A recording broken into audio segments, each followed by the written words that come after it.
ಜಿರಳೆಗಳಿಗೆ ಬೆಂಬಲಿಸಿದ್ದವರು ಈಗೆಲ್ಲಿ ಪ್ರಕಾಶ್ ರಾಜ್, ವಾಂಗ್ಚುಕ್, ಕಿಶೋರ್ ಗಾಯಬ್. ದೆಹಲಿಯಲ್ಲಿ cockroach Janata party ನಡೆಸಿದ ಪ್ರತಿಭಟನೆಯಲ್ಲಿ ಭಾರಿ ಉತ್ಸಾಹದಿಂದ ಭಾಗವಹಿಸಿ ಹಿಂದೂ ಧರ್ಮವನ್ನ, ಹಿಂದೂ ದೇವರುಗಳನ್ನ ಟೀಕಿಸಿದವರು ಈಗ ಜಾರ್ಖಂಡ್ ವಿದ್ಯಾರ್ಥಿಗಳ ಪ್ರತಿಭಟನೆಯಲ್ಲಿ ಭಾಗವಹಿಸೋದು ಬಿಡಿ, ಕನಿಷ್ಠ ಪಕ್ಷ ಅವರ ಪರವಾಗಿ ಧ್ವನಿಯನ್ನೂ ಎತ್ತುತ್ತಿಲ್ಲ.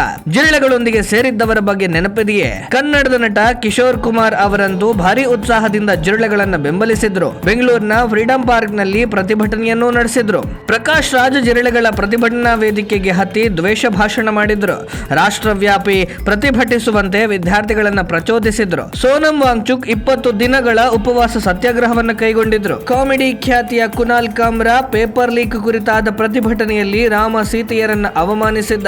ದಿಲ್ಜಿತ್ ದೋಸಾಂಜ್ ಪೊಲೀಸರ ವಿರುದ್ಧ ಧ್ವನಿ ಎತ್ತಿದ್ರು.